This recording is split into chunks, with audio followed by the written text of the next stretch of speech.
İlham Quliyevin sözlərinə görə layihə çərçivəsində şəhərin yağış və tullantı sularının vahid sistem üzrə toplanaraq təmizlənməsi təmin ediləcək.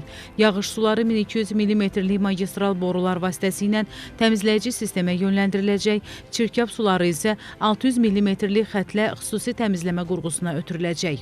Çirkab sularının təmizlənməsi və yağış sularının yığılması üçün kollektor şəbəkəsi qurulur və kollektor şəbəkəsi ötürüləcək çirkab təmizləmə su kompleksinə və oradan da təmizlənərək normaya uyğun olaraq Qarqar çayına axıdılması nəzərdə tutulur ki, bu da təkrarən suvarma suyunda istifadə olunsun.